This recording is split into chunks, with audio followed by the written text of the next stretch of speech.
l'invité de Paris Direct, donc aujourd'hui, c'est vous, Jérémy Pelletier. Bonjour. Bonjour. Bienvenue sur ce plateau. Vous êtes directeur des études à la Fondation Jean Jaurès. Je le disais à l'instant, le grand vainqueur de ce second tour des régionales, c'est l'abstention. 66% d'abstention. C'est à peine mieux qu'il y a 8 jours, un point de moins. Les Français sont restés parfaitement indifférents à ce scrutin. En tout cas, il n'y a pas eu effectivement de remobilisation entre les deux tours. Et c'est intéressant parce que quand vous comparez à ce qui s'est passé en 2015, aux élections régionales de 2015, il y avait eu 10 points de plus de participation, justement, car l'entre-deux tours... on avait à peu près vécu la même chose, c'est-à-dire des appels à la mobilisation, des appels à faire battre aussi le Rassemblement national, des appels à faire barrage, et les électeurs s'étaient remobilisés. Force est de constater qu'effectivement, alors que tout au long de la semaine, on a entendu là pour le coup parler des élections régionales, on a entendu parler des élections départementales, je crois que les enjeux ont été également bien mis en lumière, cela n'a pas suffi, et je crois du coup que ça indique quelque chose de très profond au sein de la société française vis-à-vis de la politique d'une façon générale. Alors précisément, est-ce que c'est une abstention de protestation ou c'est une abstention apathique? Alors, elle est protéiforme. On a toujours effectivement des abstentionnistes qui s'abstiennent, entre guillemets, pour des raisons liées effectivement à de la protestation politique. Je pense que malgré tout, on vit dans un moment, comme vous venez de le qualifier, plutôt apathique effectivement vis-à-vis de la démocratie. Je suis très frappé du nombre de personnes quand effectivement les journalistes interrogent les abstentionnistes dans la rue qui disent mais en fait cela ne m'intéresse pas, finalement je m'en fiche un peu. C'est moi ce que j'ai appelé effectivement dans un papier la France qui s'en fout, à savoir ce n'est pas une France qui est en détestation face à la classe politique, c'est pas une France en colère, c'est simplement une France effectivement qui a tendance à se ficher un petit peu de la politique, du débat public, comme si finalement la politique était devenue une espèce d'univers parallèle à leur propre vie.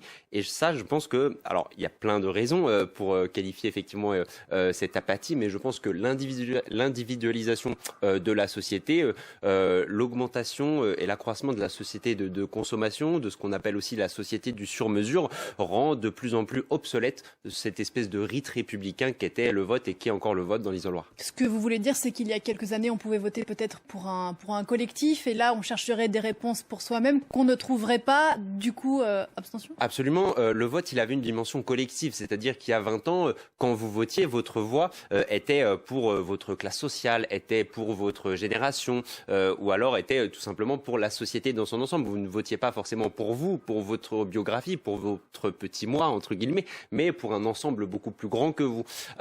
Aujourd'hui, force est de constater que quand les gens votent, c'est d'abord et avant tout d'un point de vue biographique et non d'un point de vue idéologique. Et donc, par définition, ils sont forcément déçus parce qu'un candidat ou une famille politique ou une liste, là, comme pour les élections régionales, ne peut pas représenter ou contenter une biographie, un être très personnel et très individualiste. Et donc, par définition, vous arrêtez de voter parce que de toute façon, vous savez que le candidat en question ou la liste en question ne peut pas répondre à votre biographie.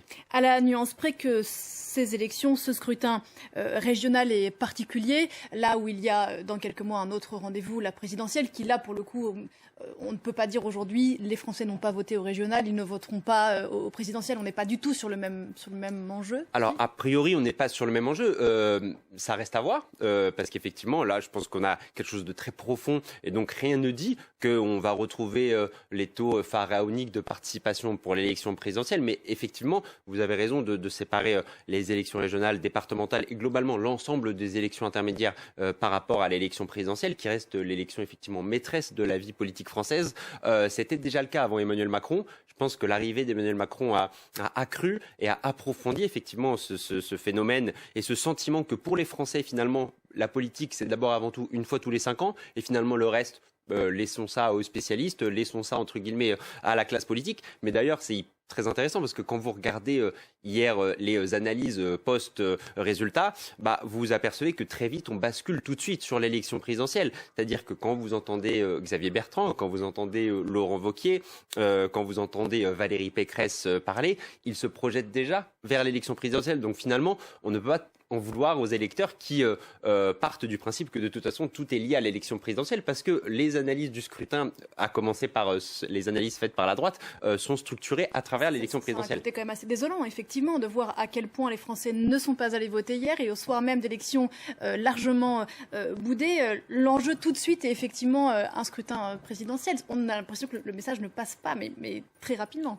Parce que ça reste effectivement l'élection maîtresse de la vie politique française. Par ailleurs, je pense que finalement, il y a beaucoup eu de débats, vous savez, sur les Français n'ont pas compris les compétences des régions, les Français n'ont pas compris les compétences des départements, c'est les raisons pour lesquelles ils ne sont pas allés voter. Non, je crois pas du tout. Aujourd'hui, on est une population qui est surinformée, qui peut sans aucun problème aller à la recherche de l'information, notamment s'agissant des compétences des régions ou des départements. Mais simplement, ces structures-là sont devenues de plus en plus des structures entre guillemets techniques, administratives. C'est-à-dire qu'un électeur lambda ne se dit pas finalement, que ce soit la gauche, que ce soit la droite ou même que ce soit le RN, les lycées ne vont pas cesser d'être financés, les transports ne vont pas cesser d'être financés. Et finalement, pour une partie de l'électorat et pour une partie des Français, et peut-être qu'ils ont raison par ailleurs, le changement de bord politique dans une région n'a pas d'incidence sur ce qui est structurant pour une région ou pour un département. Mais si l'analyse profonde des raisons de cette abstention, qu'elle soit conjoncturelle, structurelle, n'est pas faite, quel est le risque? En tout cas, il y a beaucoup de propositions qui viennent là dans le débat public, notamment les outils du vote et les outils démocratiques. Vous voyez dans le débat public apparaître effectivement des supplétifs au vote classique, donc le vote par correspondance, le vote électronique. D'autres effectivement proposent aussi le vote obligatoire. Je pense que ces propositions-là sont intéressante. En tout cas, il s'agit d'en débattre effectivement sereinement. Parce que... Oui, mais elles ne répondent pas dans le fond à la vraie question. On pourrait y répondre, mais d'accord, on peut m'obliger à aller voter, mais ça ne change pas le problème. Absolument. Je pense que, à mon sens, il y a de toute façon une situation qui est insoluble, qui est que le vote, d'un point de vue collectif, n'est pas compatible aujourd'hui avec la société du sur-mesure et, entre guillemets, avec l'amazonisation de la société. Je pense que là, il y a un nœud, effectivement, qui est assez tragique. Alors, c'est très difficile de le dire comme ça parce que un responsable politique qui tiendrait ces propos-là acte que, en gros, tout ce qu'il a fait depuis des années, etc., n'a plus grand sens peut-être dans l'époque dans laquelle on est. Mais je pense qu'effectivement, la bonne analyse qu'il faudrait tirer, c'est que nous avons profondément changé d'époque, que nous avons profondément changé de moment. Et encore une fois, je pense que le vote et le rite même de voter, je pense, participe de ce que les gens ont en tête lorsqu'ils parlent du vieux monde. Vous savez, alors c'est hyper intéressant, quand on voit les analyses du scrutin, les analyses de résultats, beaucoup disent c'est la revanche du vieux monde sur le nouveau monde. Des partis traditionnels. Absolument, les partis traditionnels, le PS, LR, sur Emmanuel Macron, sur La République En Marche. Or, je pense que l'analyse qu'on pourrait tirer, c'est plutôt dernier tour de piste, peut-être pour ce qu'on qualifie en tout cas du vieux monde, parce que, en tout cas, l'apathie démocratique liée et en tout cas qui a été en résonance avec l'abstention, je pense montre bien que le vote même participe peut-être du vieux monde pour une partie des Français. Alors, sachant qu'on a dit tout ça, quel sens dès lors donner aux résultats d'hier? Ce qui est très intéressant malgré tout, c'est qu'il n'y a pas eu de surprise en fait, et donc la grande surprise, c'est qu'il n'y a pas eu de surprise. Ni électeur ni surprise. Absolument, ni électeur ni surprise. L'ensemble effectivement des sortants ou en tout cas des familles sortantes ont été réélus, ce qui confirme, je pense, ce dont on parlait à l'instant, à savoir que finalement, comme il s'agit de strates administratives assez techniques, si on considère que l'intendance entre guillemets a bien suivi, si on considère que la technique a été bien tenue, il n'y a aucune raison pour ne pas renouveler finalement le mandat à la candidate sortante ou au candidat sortant. Après, évidemment, il y a d'autres analyses à tirer de ce scrutin. Effectivement, je pense que c'est très intéressant pour la droite. Va s'ouvrir là pour la droite une séquence préliminaire à la campagne présidentielle, et donc on s'aperçoit effectivement que entre Xavier Bertrand, Laurent Wauquiez et Valérie Pécresse, il va y avoir là un petit duel, effectivement, pardon, en tout cas un combat à trois pour l'élection présidentielle. À gauche, ça dit aussi beaucoup de choses, notamment s'agissant des régions, je pense notamment à l'Occitanie, qui ont gagné sans accord avec la France Insoumise ou avec Europe Écologie Les Verts. Et qui a bien gagné en Occitanie. Absolument, qui est la présidente de région la mieux élue de France, sur une ligne en plus très claire, entre guillemets sans ambiguïté, en tout cas sans accord avec, comme je le disais, la France Insoumise ou Europe Écologie Les Verts. Or, on sait que aujourd'hui, c'est ça qui structure en tout cas les clivages au sein de la classe politique à gauche. C'est est-ce qu'il faut une alliance ou est-ce qu'il ne faut pas d'alliance? Force est de constater qu'a priori, les résultats d'hier donnent plutôt le sentiment que quand vous assumez une ligne claire, vous pouvez partir seul et que vous en portez a priori et vous en tirez bénéfice. En Ile-de-France, la liste réunie Front de gauche, France Insoumise, Les Verts et la liste soutenue par le PS a échoué face à Valérie Pécresse. Sur le Rassemblement national, donc, qui n'a pas réussi le pari en PACA. Qu'est-ce que ça veut dire? Qu'est-ce que ça veut dire que les électeurs ne soient pas ne soient pas mobilisés pour faire la différence? Alors, je pense que ça veut dire à peu près la même chose que l'abstention des électeurs d'Emmanuel Macron lors de ces élections intermédiaires. C'est-à-dire que ils ont bien compris que l'élection reine, l'élection maire, ça restait aussi l'élection présidentielle. Et que finalement, ce qui s'est passé dans l'entre-deux tours, à savoir les stratégies de barrage, notamment ce qui s'est passé en PACA, de toute façon leur ont fait prendre conscience, mais depuis des années, qu'il est très difficile, et il reste encore très difficile, et c'est tant mieux pour tous les républicains de ce pays, que d'avoir un ancrage, le Rassemblement national accède aujourd'hui à une région dans ce pays. Donc ça, je pense qu'ils ont bien conscience que de toute façon, les stratégies de barrage rendent très difficile et rend encore très difficile, quand bien même Marine Le Pen reste haut dans les sondages pour l'élection présidentielle, mais ça reste très difficile d'acquérir des régions, vu la façon dont effectivement le scrutin se fait, les fusions de listes, etc. se déroulent. Donc finalement, il n'y avait pas beaucoup d'intérêt pour eux d'aller voter. La question est, une nouvelle fois, l'élection présidentielle. Au même titre, je vous dis que les électeurs d'Emmanuel Macron, quand vous regardez effectivement les résultats de La République En Marche sur l'ensemble des régions. C'est moins de 7% au niveau national. Absolument, moins de 7% au niveau national. En Ile-de-France, c'est assez faible par rapport à ce que représente, entre guillemets, la sociologie de La République En Marche. On peut considérer que l'Ile-de-France, et notamment Paris, c'est là où il y a l'électeur un peu type de La République En Marche. Or, force est de constater que les résultats sont très faibles. J'entends les analyses sur c'est un camouflet pour le président de la République, c'est un camouflet pour la République En Marche. Or, je crois qu'il est très important, une nouvelle fois, de séparer la présidentielle de ces élections intermédiaires. Et encore plus, il est très important de séparer Emmanuel Macron de la République En Marche. D'ailleurs, je pense que lui-même, dans ses analyses et la façon dont il a réagi au scrutin, notamment au lendemain du premier tour, montre bien qu'il y a la République En Marche d'un côté et il y a Emmanuel Macron de l'autre, et qu'il est très important de dissocier les deux. Voilà, on a bien compris que pour 2022, ce scrutin-ci ne voulait pas forcément dire beaucoup de choses, ou en tout cas ne rebat pas forcément toutes les cartes, et que tout est encore ouvert. Merci beaucoup. Merci. Jérémy Pelletier, d'être venu ce matin sur le plateau de Paris Direct, directeur des études de la Fondation Jean Jaurès. Belle journée.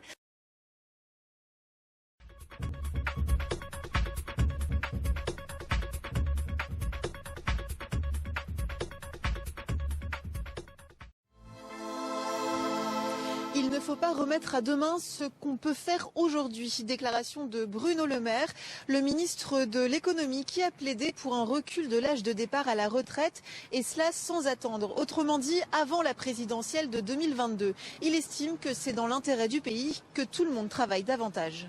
Il faut dire que la crise sanitaire a relégué au second plan le dossier de la réforme des retraites. Selon le quotidien Les Échos, ce dossier serait de nouveau d'actualité. Certains, les pro-réformes au sein de l'exécutif, pousseraient le chef de l'État à reculer l'âge de départ à la retraite à 64 ans contre 62 actuellement. Une mesure qui, toujours selon le quotidien, pourrait être entérinée en octobre prochain avec le vote du budget.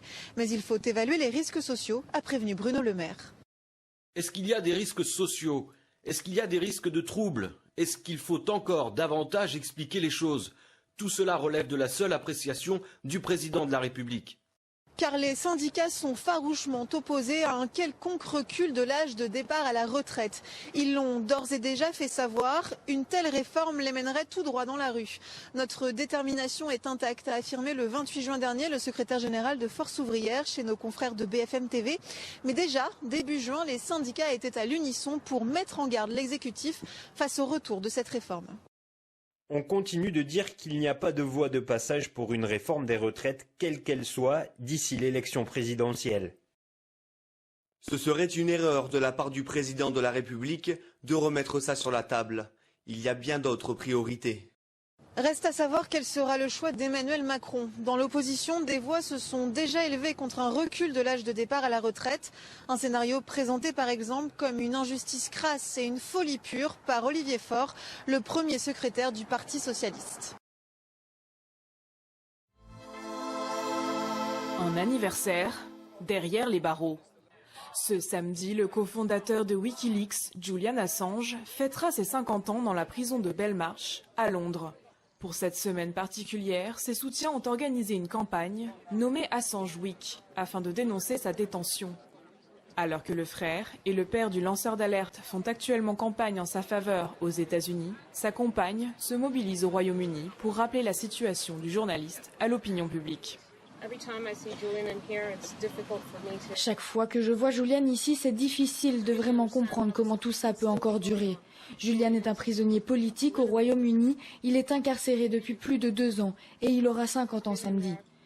La dernière fois que Julian a été un homme libre, il avait la trentaine. Il avait 39 ans lorsqu'il est venu dans ce pays sur invitation du Guardian.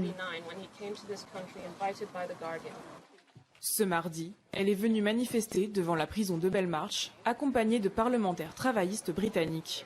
Plus de 20 membres du Parlement ont signé une lettre à l'attention du directeur de la prison. Ils exigent de rencontrer Julian Assange. Nous sommes ici aujourd'hui pour attirer l'attention sur le fait que nous devrions pouvoir rendre visite à Julian et prendre conseil auprès de lui en tant que membre élu de notre Parlement. Jusqu'à présent, cela nous a été refusé, mais nous allons continuer à le demander. Mais plus que tout, poursuivons cette campagne et veillons à ce que Julian ne soit pas tout bonnement extradé vers les États-Unis ou ailleurs, mais qu'il soit libéré afin qu'il puisse être avec sa compagne, ses enfants et être à nouveau un homme libre. Julian Assange est incarcéré depuis avril 2019. D'abord à la demande de la justice suédoise, puis des États-Unis, qui l'accusent d'avoir diffusé des documents classifiés sur des activités militaires américaines. Il risque une peine de 175 ans de prison s'il est extradé. En janvier dernier, la justice britannique a annoncé son refus de l'expulser outre-Atlantique. Une décision contestée par l'administration Biden qui a fait appel au mois de février. Le cofondateur de Wikileaks reste depuis dans l'attente de la décision de la Cour d'appel. Etc. Par contre, il y a une chose qui est vraie, et moi que je tiens à dire, effectivement, il faut prendre en compte quand même la parole des gens qui ne sont pas allés voter. On va proposer à la France Insoumise une proposition de loi, et on en parle depuis longtemps, pour que le vote blanc soit reconnu, pour que s'il y a un seuil de participation qui n'est pas atteint, les élections soient annulées, parce que ça veut dire quelque chose quand même de ce qui s'est passé. Et j'en profite quand même pour dire une chose. Il y a 5 ministres du gouvernement qui n'ont pas passé le premier tour. On va rester comme avant. On va pas bouger, les choses vont pas changer. Ils vont pas démissionner. Bah, évidemment, enfin je veux dire, au bout d'un moment, quand vous avez 5 ministres qui désertent un peu d'ailleurs leur fonction de ministre pour mener une élection, à la limite, pourquoi pas, c'est leur droit démocratique, mais qu'ils ne passent pas le premier tour, faut que le gouvernement en prenne des conséquences. Sinon, c'est quoi le message? C'est-à-dire que les élections, ça veut rien dire pour les gens. Bah, si les élections, ça veut rien dire pour les gens vous vont dire, bah, écoutez, c'est un message aussi. Lors des manifestations des Gilets jaunes, de très nombreux manifestants ont été arrêtés avant les manifestations, contrôlés au motif qu'ils avaient un gilet jaune ou quelque chose dans leur voiture, placés en garde à vue. Donc déjà, nous sommes là dans le préventif. Mais le plus grave a été qu'ils ont été maintenus en garde à vue du samedi à matin au dimanche soir, la fin des manifestations. Donc empêchés de manifester. Et oui. Alors le procureur de la République a assumé cela d'une certaine façon. Il a expliqué que c'était une manière de les empêcher de retourner manifester là où des infractions, des violences continuaient d'être commises. Moi, je pense qu'il s'agit d'une extension du Code de procédure pénale bien hasardeuse et je pense que la pratique s'est arrêtée en fait avec les manifestations de Gilets jaunes. Je pense que vraiment, on ne joue pas avec la justice pénale. Et c'est pas possible d'interpréter de cette façon-là les textes. Ce qui est préoccupant surtout, c'est que finalement, Quand nous, les avocats, on dénonce un excès de pouvoir du procureur, des policiers, qu'est-ce qu'on fait? On demande au tribunal de le juger. Et le tribunal nous donne raison ou nous donne tort. On va en appel, en cassation, c'est comme ça que ça fonctionne. Là, rien. Pourquoi? Parce que les manifestants ont été relâchés. Ils n'ont pas eu de procès, rien du tout. Et donc c'est très difficile ensuite de leur expliquer, vous savez, on va faire un procès contre l'État et ça va durer 3 ans, etc. Les gens, ils renoncent, si vous voulez. Donc cette pratique de garde à vue préventive, finalement, n'a pas été jugée excessive, alors qu'à mon sens, elle... Des salariés qui refusent de baisser les bras. Après l'annonce de la liquidation judiciaire, une trentaine d'employés de la fonderie MBF ont décidé de poursuivre la lutte. Depuis lundi, avec des voitures, ils bloquent l'accès au site de Saint-André qui fournit des pièces à Renault. Les salariés attendent des explications du constructeur automobile. Principal client du site, ils lui reprochent de ne pas avoir soutenu la reprise de leur fonderie. Malheureusement, le fait de se désengager au fur et à mesure et de manifester en tout cas sa non-volonté d'accompagner la seule offre de reprise a fait que MBF a été liquidé et aujourd'hui on vient chez Renault pour demander des réponses toujours en termes de pourquoi. Le pourquoi est aussi pour que Renault accompagne le projet de reprise des salariés à travers une SCOP comme on l'a pu l'annoncer il y a quelques temps. Les salariés campent sur le site et se relaient chaque jour depuis le début de la semaine. Leurs collègues de la fonderie du Poitou ont fait le déplacement pour les soutenir. Ils craignent également la fermeture de leur usine. C'est un combat commun puisque ce sont deux fonderies d'aluminium. Donc on nous dit partout que l'aluminium c'est un métier d'avenir. Et on ne comprend pas que la MBF soit en liquidation aujourd'hui alors qu'ils fabriquent des pièces pour les moteurs hybrides de chez Renault, et donc les moteurs de nouvelle génération. Donc normalement, ils devraient avoir du boulot. Et ça nous inquiète aussi, nous, pour l'aluminium, parce que du coup, on peut supposer qu'on suive la même tendance, quoi. Ce jeudi, les militants sont assignés en justice par la direction du site. Elle leur demande de libérer l'accès. En attendant, pour récupérer les pièces nécessaires à la construction automobile, un hélicoptère se charge du transport. Les salariés se disent prêts à rester le temps qu'il faut pour être entendus. La direction est restée injoignable. Les salariés des aéroports parisiens en partie en grève à partir d'aujourd'hui. Les syndicats dénoncent une révision des contrats de travail avec des baisses de rémunération par la réduction de certaines primes. La direction, elle, campe sur ses positions. Alors, pour toutes les précisions, on va tout de suite retrouver notre reporter Katia Peknik. Bonjour Katia. Alors, est-ce que vous pouvez nous en dire plus sur cette mobilisation ?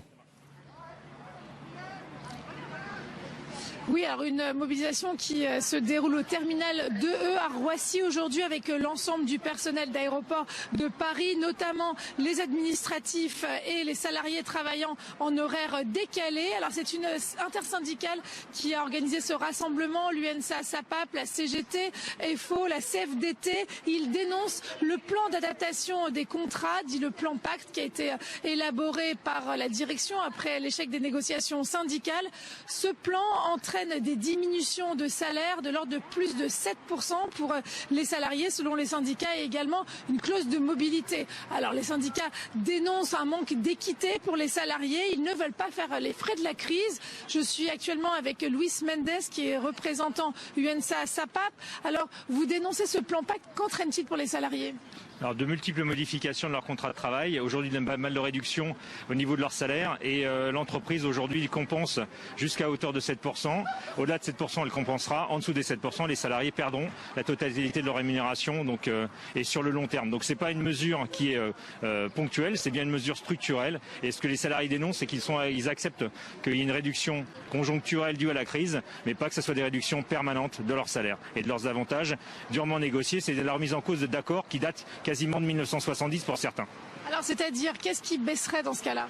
Globalement, c'est les primes. On a hérité d'une administration, en tout cas cas d'une organisation un petit peu administrative de l'époque quand la société était établissement public. Et donc du coup, la rémunération s'est construite avec des primes, avec des rémunérations variables. Et donc du coup, c'est bien la remise en cause de toutes ces variables que les salariés dénoncent, puisque du coup, ils se retrouvent à avoir un salaire qui va devenir complètement réduit de toutes ces variables aujourd'hui qui peuvent toucher.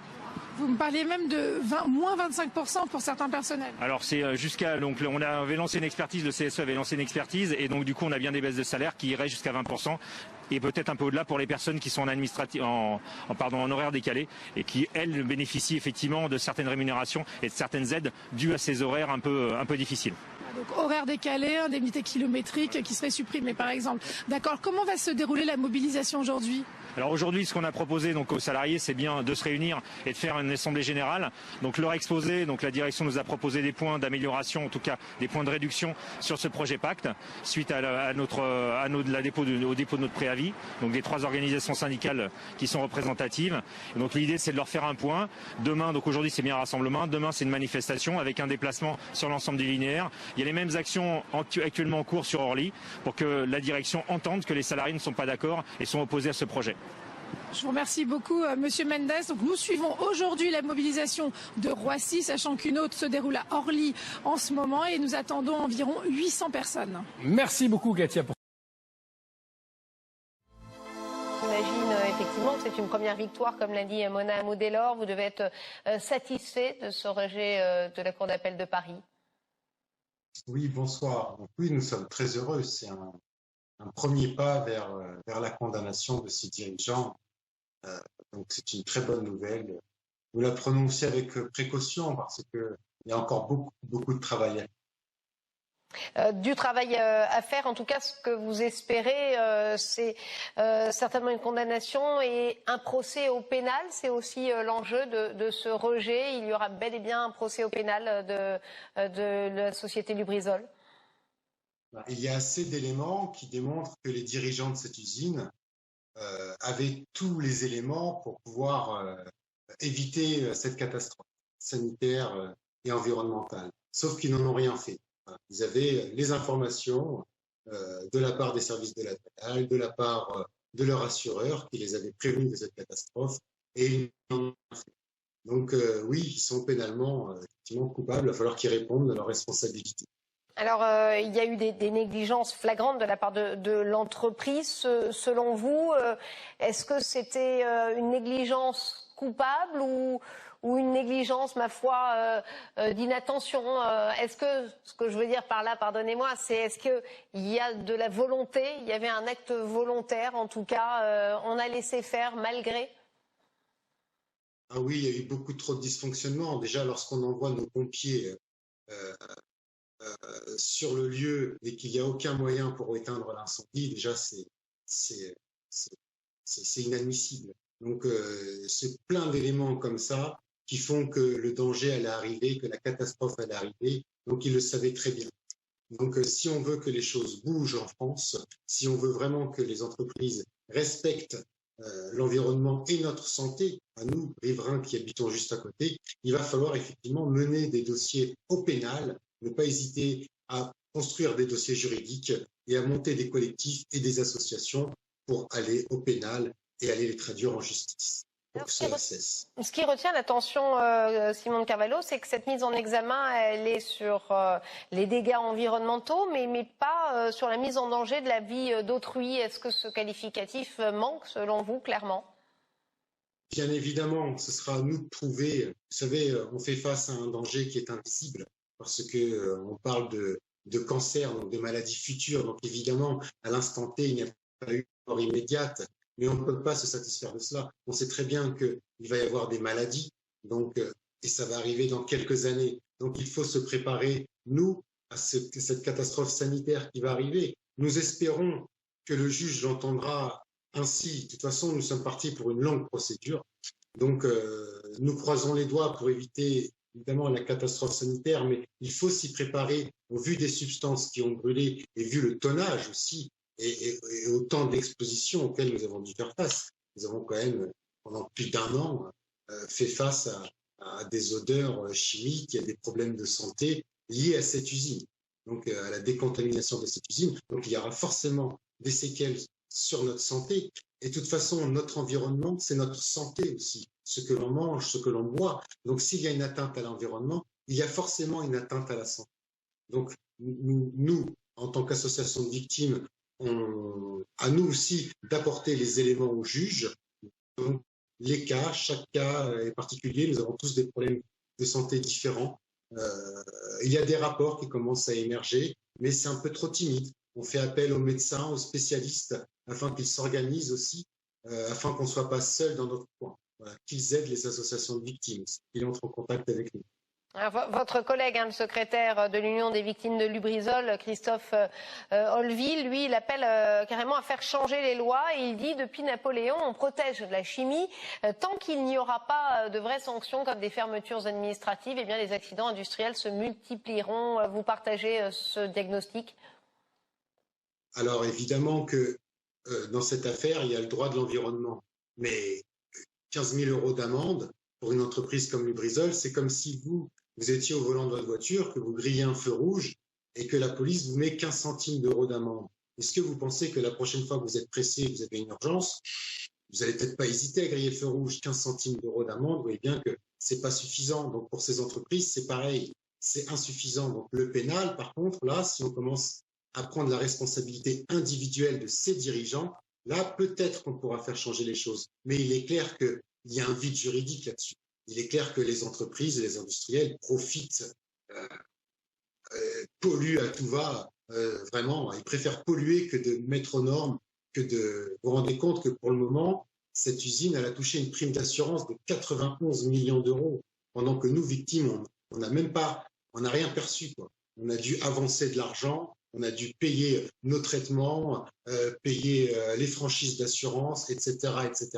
Et puis, eux, tranquilles, 91 millions d'euros, et c'est sûrement qu'un premier versement. Donc vraiment, on se demande si ce n'est pas une incitation à la pollution. Il faut vraiment que l'État veille et que nous, citoyens, nous veillons aussi. Voilà, il faut agir. Créons des collectifs. Carvalho, c'était ma prochaine question. Il y a la justice, bien sûr, le recours à la justice, ce que vous êtes en train de faire. Mais enfin, vu la gravité de la situation, est-ce que vous en avez appelé au pouvoir public, aux autorités? Et si oui, que vous a-t-on répondu? Ah bah, comme d'habitude, hein, Agence régionale de santé et Santé publique France, ce sont les grands absents. Vous vous rendez compte que nous sommes dans une attente d'un suivi sanitaire et que juste pour rendre publique une enquête de satisfaction sur le ressenti de la catastrophe, on doit l'attendre et nous l'attendons toujours. Donc, soi-disant, elle doit sortir, mais voyons, l'urgence, où est l'urgence? C'est pourquoi nous, en tant qu'association, on souhaite mettre en place un institut éco-citoyen à Rouen, comme il en existe à Fos-sur-Mer, un institut indépendant qui sera géré par des citoyens afin de veiller et d'agir rapidement lorsqu'il y aura une catastrophe, comme il y en a trop souvent en France. Merci beaucoup, Simon de Carvalho, d'avoir été avec nous en direct. Je le disais, entrée en vigueur aujourd'hui du pass sanitaire à l'échelle européenne. De quel œil voyez-vous justement ce procédé? Bien, je vais vous le dire. Hier, je lisais dans la presse que c'est un cadeau que l'Europe fait à ses concitoyens, mais je pense plutôt que c'est un cadeau empoisonné que l'Europe fait à ses concitoyens. Je m'explique, on nous dit que la philosophie de ce pass sanitaire européen est simple, c'est celle de retrouver la liberté. Alors on nous met une petite barrière et maintenant on nous donne une clé pour pouvoir l'ouvrir. Mais en fait, ce pass sanitaire, ce n'est absolument pas la liberté. Au contraire, je pense qu'on met le doigt dans un engrenage qui nous emmène vers quelque chose qui est à l'opposé de nos traditions de liberté en Europe, puisque désormais, avec ce pass, on laisse à un État ou à une autorité publique, politique, la possibilité de décider sur quels critères vous aurez le droit d'accéder à la vie en société ou le droit de voyager. Et maintenant, finalement, vous n'aurez le droit de voyager que lorsqu'on aura éradiqué ce qu'il y a de potentiellement dangereux en vous. Aujourd'hui, c'est le Covid-19 et demain, qu'est-ce que ça sera? Une maladie mentale, la production d'un casier vierge. Je vous rappelle que le nom donné à ce passeport européen par l'Union européenne, ce n'est pas un passeport sanitaire, c'est un certificat vert numérique. Qu'est-ce qu'on met dedans? Maintenant, une attestation que nous ne sommes pas contaminés par le Covid-19 et demain, Et c'est là où ça me paraît quelque chose de très dangereux. D'un point de vue juridique, avec les lois européennes, est-ce que ce pass sanitaire est quelque chose de légal, tout simplement ? Oui, c'est de la compétence de l'Union européenne que de régler les transports et le passage des frontières en son sein. Donc évidemment, c'est tout à fait légal. Après, est-ce que c'est pour autant légitime de restreindre la circulation de la population européenne dans de telles proportions pour un virus dont il faut vraiment le rappeler encore une fois, qui n'est pas la peste et qui finalement a plus entraîné une crise logistique que sanitaire.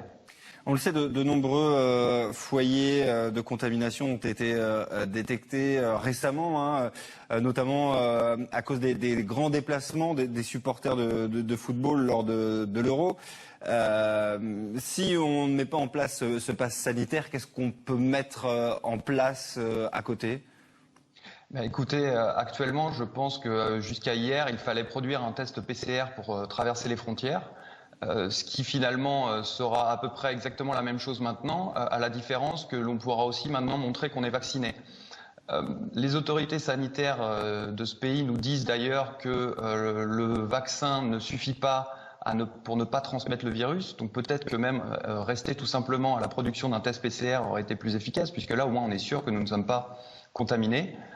Quoi qu'il en soit, au-delà de ces gadgets technologiques, c'est aussi une philosophie, une vision du monde que nous voulons avoir. Est-ce que nous allons prôner un monde du zéro virus, du zéro Covid-19, alors que des virus, il y en aura toujours et il y en a toujours eu?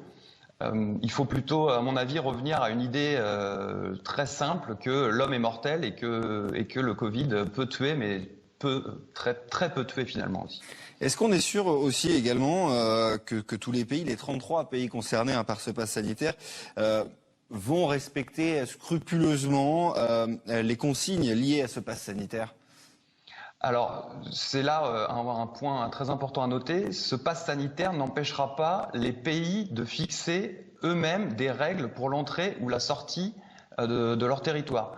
Ce qui veut dire que concrètement, demain, vous voulez partir en Grèce et la Grèce décide que vous serez soumis à une quarantaine si vous venez dans un pays où il y a par exemple ce variant indien.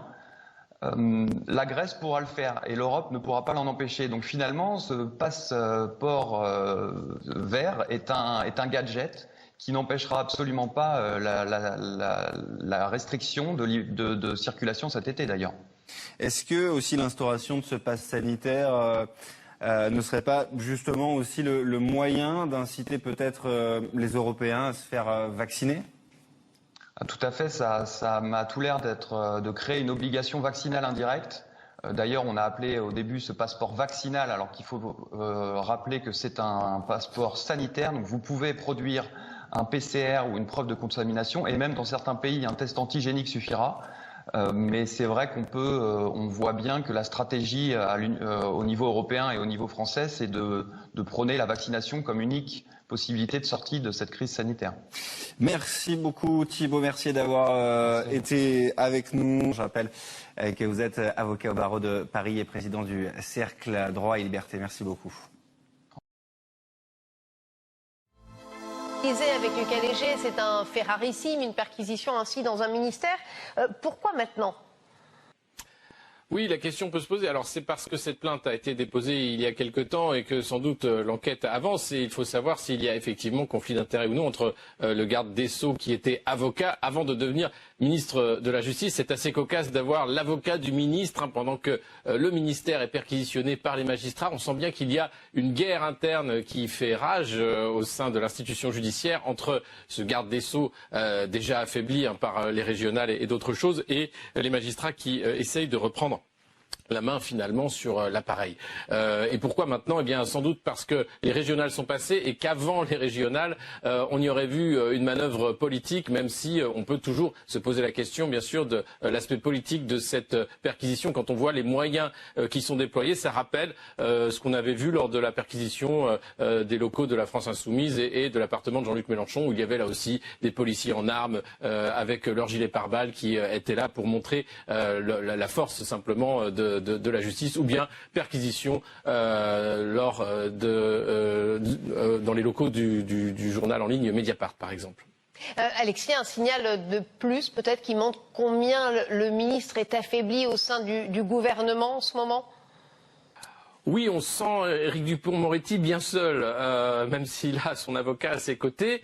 C'est une suite qui, quand même, rend difficile sa position au sein du gouvernement. On se rappelle la campagne catastrophique dans les Hauts-de-France, où il a été balayé dès le premier tour. On l'a vu faire campagne, et d'ailleurs, il a été moqué, vu qu'il était avec Rolex, et boutons de manchette, enfin montre de luxe et boutons de manchette, à coller des affiches, chose qu'il avait peu l'habitude de faire.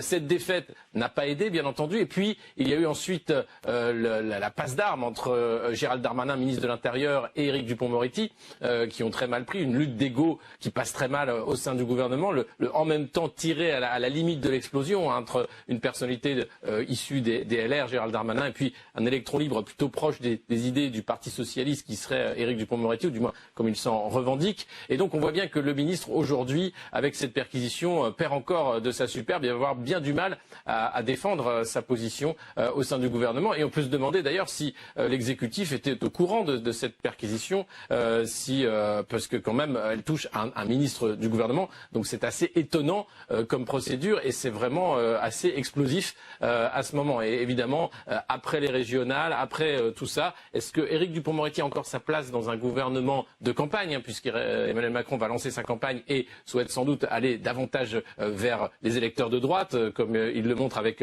sa volonté de poursuivre les réformes, avec aussi toujours ce discours très qui cherche à draguer les électeurs de la droite classique. Donc clairement, dans les jours qui viennent, les semaines qui viennent, peut-être que le remaniement qui n'aura pas lieu fera jour à un nouveau ministre de la Justice, ou du moins Éric Dupond-Moretti va se faire discret. Alors, pas si discret en tout cas aujourd'hui, puisque Éric Dupond-Moretti a envoyé valser une députée qui voulait interdire des drapeaux étrangers lors des mariages. Alors avant de vous faire réagir et que vous nous apportiez votre analyse, je vous propose d'écouter cette petite passe d'armes à l'Assemblée. Certaines familles, françaises ou non, d'origine étrangère, au moment des mariages, parfois dans la salle des mariages, dans l'hôtel de ville, sur la place de l'hôtel de ville, brandissent des drapeaux étrangers ou manifestent par des danses, des spectacles, les traditions qui sont les leurs. Oui, Monsieur le Président, comment vous dire, je suis un peu inquiet, Madame la députée Genevard, quand je vous entends dire, entre autres choses, je ne veux pas résumer votre propos à cela, mais que nos compatriotes réagiraient mal quand ils voient des gens danser au moment de leur mariage, des danses qui sont des danses venues d'ailleurs. Alors, je vais vous rappeler que le sirtaki est grec, la valse autrichienne, la sardane catalane, le flamenco espagnol, la salsa cubaine et le smurf français. Moi, Madame la députée, quand je vois des gens danser, ça me rend heureux. Alors Alexis Poulain, là, c'est un ministre qui botte un peu en touche parce que voilà, il est passé à côté du sujet. Clairement, il ne répond pas à la préoccupation de la députée. Loin peut-être d'un Gérald Darmanin qui se situe davantage sur l'aile droite du gouvernement, qui peut être nécessaire à Emmanuel Macron aujourd'hui. Oui, complètement. On voit très bien là l'ADN politique d'Éric Dupond-Moretti. Lui qui se voulait être barrage au Rassemblement national dans les Hauts-de-France, on a vu l'état du barrage. Et puis évidemment de répondre salsa et autres danses, alors que la députée faisait référence sans doute à des coutumes d'Afrique du Nord, évidemment. C'est pas tout à fait la même chose, mais là encore, pourquoi débattre de ce genre de thématique à l'Assemblée? Et c'est vrai pourquoi le ministre de la Justice prend la parole sur cette question-là. Clairement, au sein de l'exécutif, il était un peu la caution encore de gauche d'Emmanuel Macron, ou du moins progressiste, mais sur ces questions-là, notamment question de l'intégration, du respect des musulmans en France. Et on a l'impression que tout ça est en train de s'effriter avec la montée, bien sûr, des discours identitaires. D'ailleurs, Emmanuel Macron a parlé d'une société qui se racialise. Donc le président, lui, est plutôt sur une autre autre ligne que celle d'Éric Dupond-Moretti. Donc c'est assez effectivement lunaire, assez étonnant de voir ce ministre bien seul finalement dans un gouvernement qui va de plus en plus vers la droite, que ce soit sur les sujets économiques mais aussi les sujets sociaux, même si la PMA a été votée il y a quelques jours de cela. La suite des opérations pour les mois qui viennent, c'est les réformes économiques, celles des retraites, celles de l'assurance chômage, etc. Et puis des débats sur les sujets de société qui seront ceux de la sécurité, bien sûr, la place de la justice et bien sûr les questions de l'immigration et de la pression migratoire. Et enfin, à moins d'1 an de la présidentielle, on assiste, Alexis, au retour des magistrats dans l'arène politique? Oui, c'est un peu ce qu'on peut voir. On se rappelle tous évidemment de la campagne de 2017 et de l'arrivée impromptue de la justice dans cette campagne avec l'affaire Fillon, l'affaire Pénélope Fillon, son emploi fictif qui a valu finalement la campagne aux candidats des Républicains. Et là, on sent bien que les magistrats arrivent avec un but, faire tomber le ministre de la Justice, cet ancien avocat qui aurait eu des conflits d'intérêts dans l'affaire des Fadettes, bien sûr, qui s'attaque à eux de l'intérieur puisqu'il est en poste à la tête du ministère et peut donc avoir une liberté de mouvement que eux n'ont pas.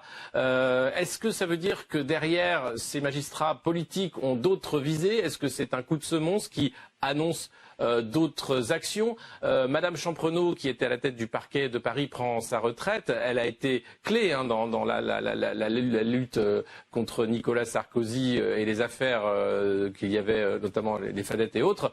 Est-ce que d'autres magistrats sont en train de montrer qu'ils comptent bien peser dans la campagne présidentielle en disant à Emmanuel Macron, attention, nous pourrions aussi accélérer le pas sur les affaires qui concernent Alexis Collère, secrétaire général de l'Élysée. Pour Richard Ferrand, il est hors de cause puisqu'il y a prescription, mais d'autres, comme Gérald Darmanin par exemple, pourraient aussi voir le dossier accéléré. Il y a beaucoup d'épées de Damoclès de la justice qui pendent au-dessus des ministres ou des proches d'Emmanuel Macron, et ça c'est peut-être un message qui est donné avant le début de la campagne. Merci Alexis Poulain pour votre analyse. Julia Dumont, bonjour Julia. Bonjour. Vous êtes journaliste à la rédaction d'Info Migrants, qui est partenaire de France 24, et vous avez enquêté, Julia, sur 2 graves accidents du travail qui ont touché des travailleurs sans papier maliens employés dans le bâtiment, ici en France. Vous racontez dans vos enquêtes comment, dans ces 2 cas, les règles de sécurité n'ont pas été respectées sur leur lieu de travail, d'une part, mais aussi leurs difficultés pour faire valoir leurs droits et leurs histoires à eux deux. En réalité reflètent les histoires de milliers d'autres personnes. D'abord, que s'est-il passé exactement pour ces 2 personnes? Oui, alors effectivement, j'ai enquêté sur la mort tout d'abord du jeune Barry Keita, qui était un Malien de 27 ans, qui est mort le 17 avril dernier sur un chantier de Pantin, et aussi l'accident de Birima Konaté, qui était lui aussi un Malien, qui a fait une très grave chute également sur un chantier d'Île-de-France quelques jours plus tard.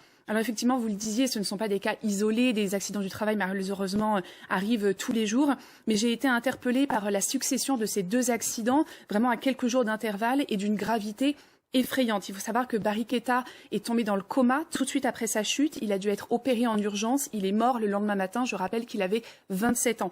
Birima Konaté, lui, a fait une chute de 3 étages. Il est tombé en position assise, donc il a eu une fracture d'une vertèbre lombaire.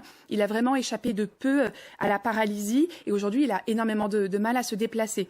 Dans les 2 cas, ce qui est certain, c'est que les mesures de sécurité sur les chantiers n'étaient absolument pas respectées. Les 2 hommes n'avaient pas le matériel de protection nécessaire et surtout, leurs 2 patrons ont cherché à minimiser les faits. Alors aujourd'hui, le corps de Barry Keita a été renvoyé au Mali auprès de ses proches.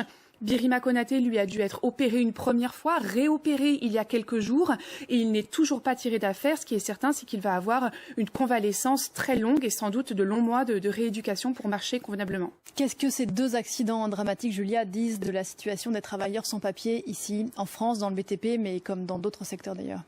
Eh bien, premièrement, ils nous disent que dans beaucoup de domaines, effectivement, dont le bâtiment, les travailleurs sans papier sont indispensables. J'ai parlé avec des syndicats qui m'ont dit très clairement que le secteur du bâtiment en France ne pourrait pas travailler sans les travailleurs sans papier. C'est aussi le cas de la restauration, par exemple. Ce qu'on découvre aussi, c'est que la situation administrative de ces personnes les met dans un état de très grande vulnérabilité.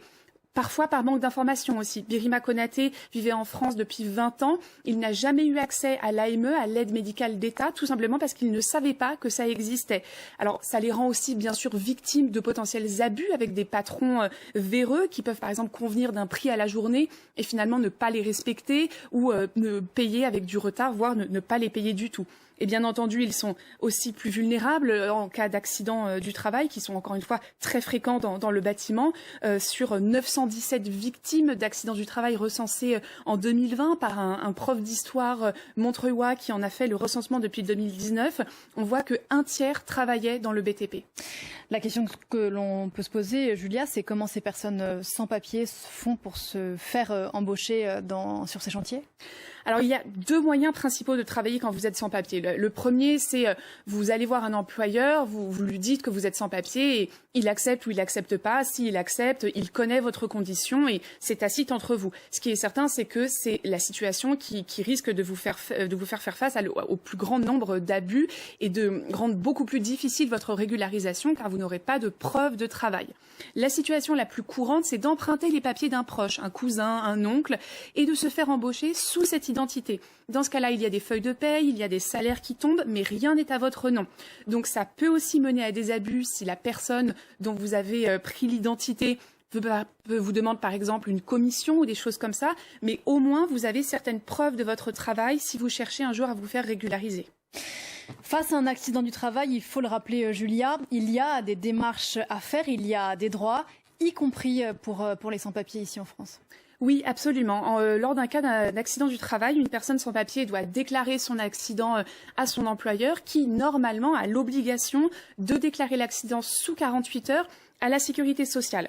Après, selon la gravité, une enquête de police ou de l'inspection du travail peut être ouverte.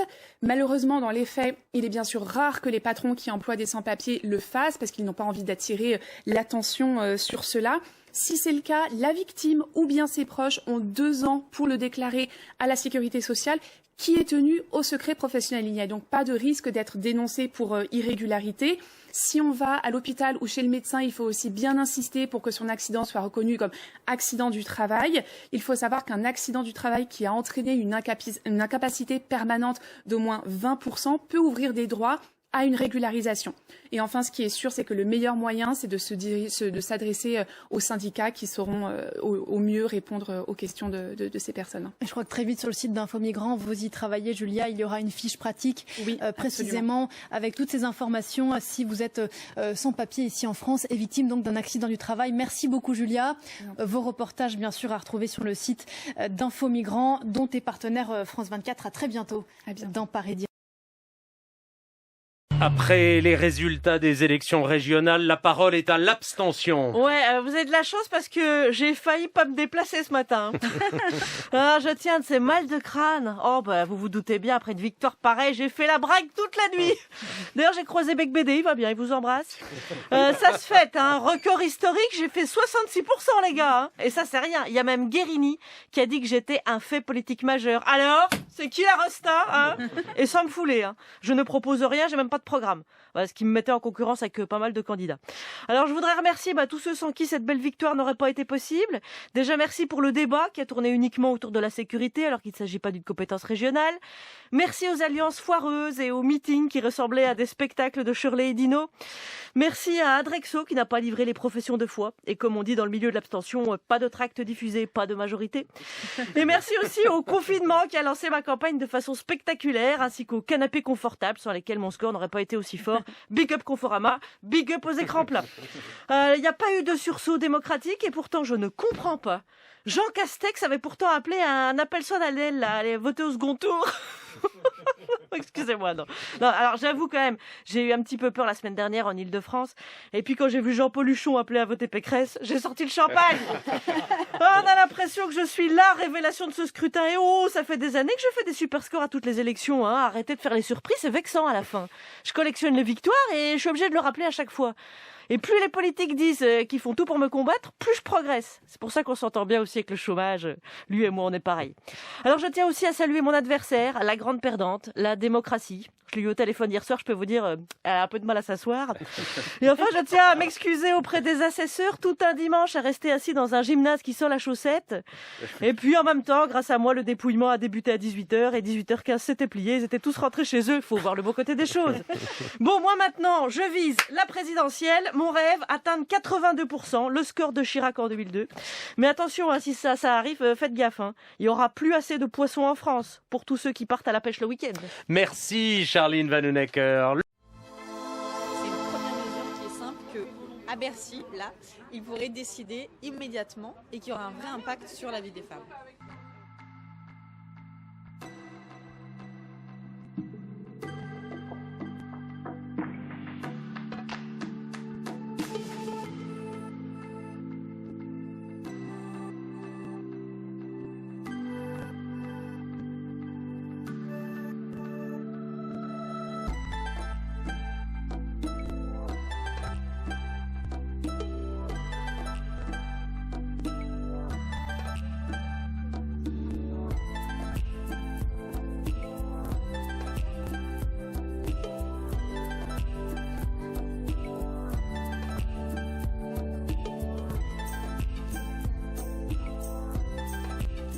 Est-il prêt donc à dédier 0,1% du produit intérieur brut pour lutter contre les violences basées sur le genre et les violences sexistes et sexuelles? On espère, on a l'espoir qu'en tous les cas, c'est ce qu'il fera et qu'il s'engagera véritablement là-bas.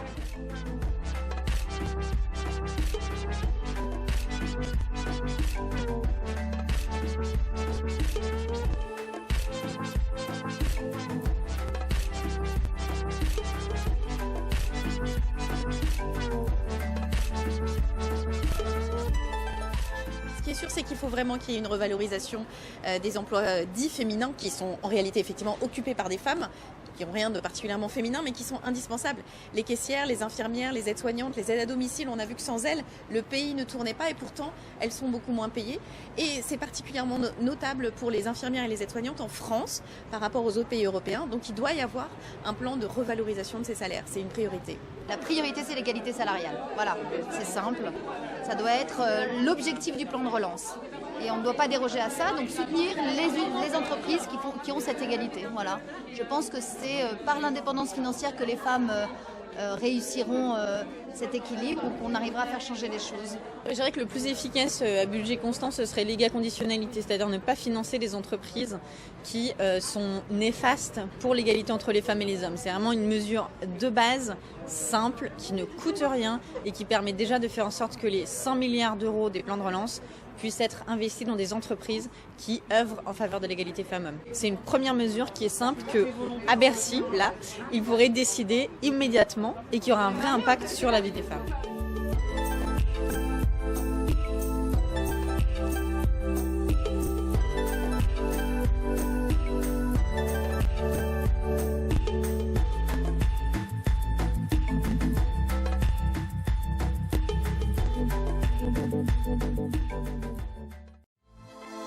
Presque 200 milliards en 9 ans, c'est la bagatelle dépensée par l'État et donc par les Français pour rendre l'Hexagone plus vert. Un budget alloué à la transition énergétique française qui double entre 2012 et 2021. Le cabinet I4CE, un think tank voué à la recherche sur l'économie du climat et qui conseille notamment nos décideurs français, a analysé une décennie de dépenses budgétaires et fiscales en faveur du climat. On apprend par exemple que l'État a dépensé 37 milliards d'euros en 9 ans en aide à la rénovation énergétique des bâtiments. Sauf que, comme le rapporte le média d'information Slate, la Cour des comptes avait déjà jugé sévèrement l'efficacité de ces investissements. Si les dépenses fiscales relatives au logement semblent donc contribuer à un grand nombre de rénovations, elles s'avèrent peu performantes du point de vue énergétique. Au cours de la période 2009-2016, la consommation totale d'énergie a décru de 1%, alors que l'objectif est une baisse de 38% d'ici 2020. Le rapport a également quantifié les aides à l'acquisition de véhicules dits propres, notamment la prime à la conversion des véhicules polluants qui s'élève à plusieurs centaines de millions d'euros par an depuis 2018, là aussi avec un certain gâchis. La prime à la conversion est aujourd'hui ouverte à des véhicules fortement émetteurs de CO2. jusqu'à 137 grammes de CO2 par kilomètre, là où la taxonomie européenne des activités durables estime qu'un véhicule est bas carbone s'il émet moins de 50 grammes CO2 par kilomètre. Conséquence directe, l'impact de cette prime semble avoir été très faible sur les émissions de CO2 des véhicules achetés. Et que dire des critères d'attribution des aides aux véhicules hybrides, pour lesquels les niveaux réels d'émissions sont jusqu'à 4 fois supérieurs aux émissions mesurées lors des tests protocolaires. Au global, la France est loin d'atteindre ses objectifs climat et a même dû revoir sa stratégie bas carbone pour la période 2019-2023. L'empreinte carbone par habitant de l'Hexagone est certes inférieure à la moyenne européenne, mais bien supérieure à la moyenne mondiale. Cette empreinte par habitant n'a baissé que de 5% seulement entre 2010 et 2019. L'explication est peut-être que l'économie est par nature émettrice de gaz à effet de serre. Preuve en est, le Covid a drastiquement réduit l'activité en France et dans le monde, et donc les émissions de gaz à effet de serre selon une étude américaine. D'ailleurs, voici les variations du PIB mondial depuis 1960, et voici maintenant les variations des gaz à effet de serre. Si vous voyez une corrélation, eh bien c'est normal. Conclusion, au-delà des milliards en mesures fiscales censées faire baisser l'impact énergétique de l'économie, la solution la plus efficace à l'avènement d'une économie plus verte, eh bien c'est une croissance dans le rouge. Dans un monde qui génère toujours plus de rivalités économiques, pas étonnant que la plupart des velléités écologiques ne soient que des vœux pieux de la part des gouvernements.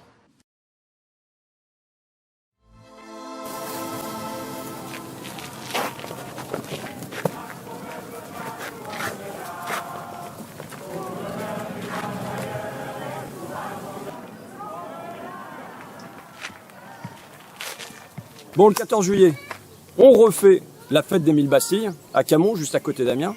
Pourquoi on avait lancé ça l'année dernière? Chaque fois que je fête le 14 juillet quelque part, dans mon coin ou alors à l'autre bout de la France, il n'y a personne qui rappelle que c'est la Révolution française, que c'est 1789, que c'est un soulèvement populaire du peuple des villes et des campagnes. Bon, tout ça est oublié, parce que c'est le péché originel de la bourgeoisie.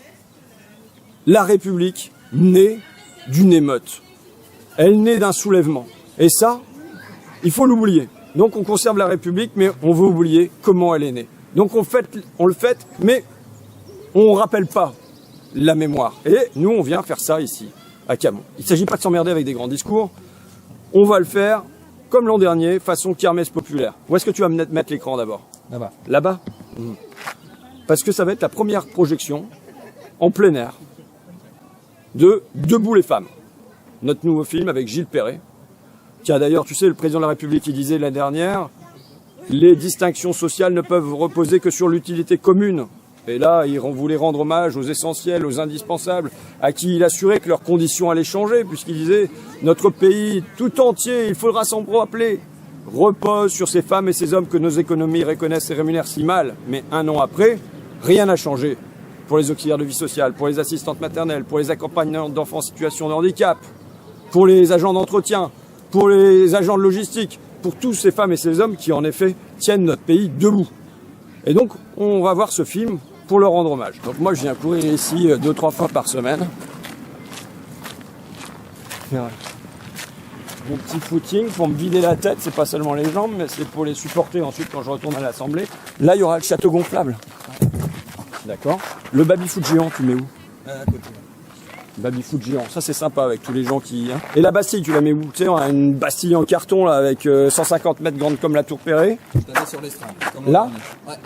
C'était sur l'estrade l'an dernier. Ouais. Donc là, vous avez l'immense Bastille en carton. Les enfants, ils vont démolir ça en fanfare avec des grandes marionnettes géantes autour. Et puis, ils auront des bonnets phrygiens, même des bonnets phrygiens à l'africaine. Et puis, ils auront quoi d'autre? Tout le costume du révolutionnaire du sans-culotte. Et nous, qu'est-ce qu'on fait? On viendra remettre des médailles. Les médailles qui s'appellent les Sandrine d'honneur. Pourquoi les Sandrine? Parce que Sandrine, c'est la femme de la fleur. La fleur, c'est une marionnette de notre coin. C'est un gars qui dit bien... Sa devise, c'est bien boire, bien manger, ne rien faire. Tu vois, bien boire, bien manger et rien faire. Heureusement, il y a sa femme qui tient la baraque. Et bien comme... bien souvent, c'est les femmes qui tiennent la baraque France, quoi. Et donc, on viendra remettre nos Sandrine d'honneur cette année à... il y a surprise, quoi, parce que franchement, il y a un jury qui se réunit et tout ça, secret, confidentiel. Bon. Alors ensuite, pourquoi tu ne mets pas là l'écran, là? Bah là, il y a trop d'arbres. Il y a trop d'arbres, Il y aura les jeux là, et la kermesse Regarde, là. là où les gens ils font un pique-nique. Mais là, t'as les jeux. Bah, les jeux. T'as pas d'espace là-bas pour mettre les jeux. Ou alors l'écran, tu le mets au fond là-bas. Ouais, mais là, c'est un marais. C'est risqué. C'est risqué, ça, le sol il est pas stable, c'est ça. Sur l'étang, il y aura du paddle, du kayak, c'est ça, des sports nautiques. Est-ce que tu as prévu la fanfare? Oui, c'est prévu. Ah, parce que pour moi, il n'y a pas de fête sans fanfare. Ça, la fête politique, tu vois, la politique, c'est emmerdant comme tout. Les gens, ils viennent, ils font des discours et tout ça. Si jamais t'as pas de fanfare, c'est comme un gros plat sans la sauce. Donc moi, je veux la sauce, je veux la fanfare. Et là, tu mets l'écran là. À l'Assemblée, ils me font le coup tout le temps. C'est pour des raisons techniques que vos amendements sont rejetés, Monsieur Ruffin. Tu vas pas me dire que tu vas rejeter mon amendement d'installer l'écran ici pour des raisons d'herbe, pour des raisons techniques, de logistique et puis tout ça. Je vois vraiment pas pourquoi tu pourrais pas installer l'écran ici.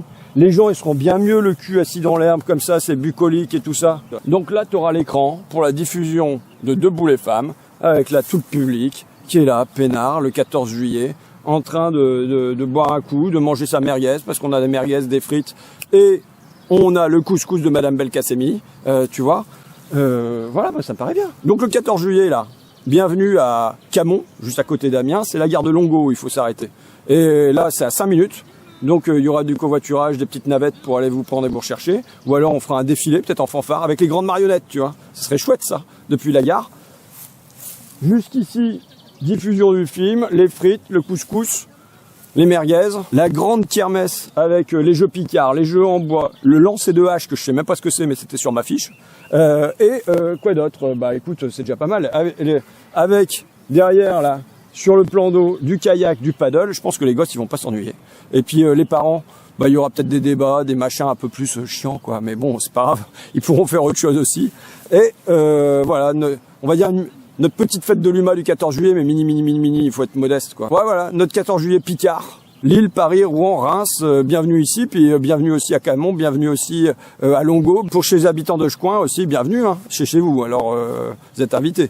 Puis c'est gratuit tout ça, c'est quand même dingue, non? Bah, enfin, c'est nous qui payons. Hein.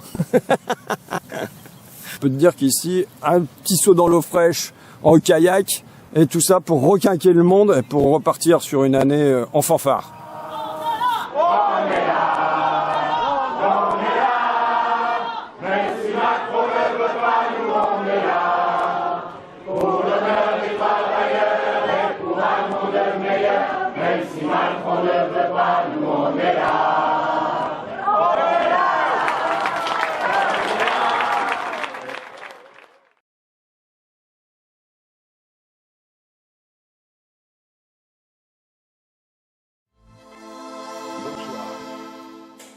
À l'heure du deuxième tour, pour l'élection de deux niveaux extrêmement importants de la vie démocratique du pays, les régions et les départements, c'est une fois de plus une abstention abyssale qui sépare la masse des Français des institutions qui sont censées les représenter et porter leurs intérêts. Il est impossible d'admettre que dure plus longtemps, sans réaction, dans le ronron des routines du commentaire, l'effondrement progressif de la démocratie française, qui frappe d'abord par les secteurs les plus actifs de sa population. Ce sont les jeunes et les ouvriers qui, plus que les autres, tournent le dos à ce qu'ils considèrent être une comédie. Et comment pourrait-il en être autrement où l'on a vu cette semaine, entre les deux tours, se déchaîner contre la jeunesse qui voulait faire la fête, des violences insupportables, et pour les travailleurs qui défendaient leur emploi, comme dans cette fonderie à Saint-Claude, des fermetures incompréhensibles, des licenciements de masse décidés par des actionnaires qui se gavent en toute impunité et contre lesquels on entend bien trop peu de voix s'élever. Bien sûr, il faut dire que si nous ne renouvelons pas de fond en comble cette démocratie et notre République, si nous ne prenons pas les mesures qui sont attendues, la reconnaissance du vote blanc, le droit au référendum d'initiative citoyenne et au référendum révocatoire, la fin de la monarchie présidentielle, bref, la 6e République. Alors le pays ira se vidant du sang de son énergie la plus importante, celle de la souveraineté du peuple. Dans ce contexte, il est certain que sans que cela ait été l'argument décisif, la pagaille, l'incapacité à organiser sérieusement les élections par une distribution due par le code électoral des documents qui, normalement, jusque-là, parvenaient régulièrement dans tous les foyers pour préparer le vote, ont aggravé les circonstances, approfondi les raisons de s'abstenir parce que nombre ont pensé que c'était une façon de plus de les mépriser. Dans ce contexte et dans la relativité d'un vote dans de telles conditions, il faut néanmoins, après avoir appelé à ce que pas une voix n'aille au Front National, au Rassemblement National aujourd'hui, dire combien nous sommes satisfaits et soulagés de la lourde défaite qu'a subie le Rassemblement National en région Provence-Alpes-Côte d'Azur.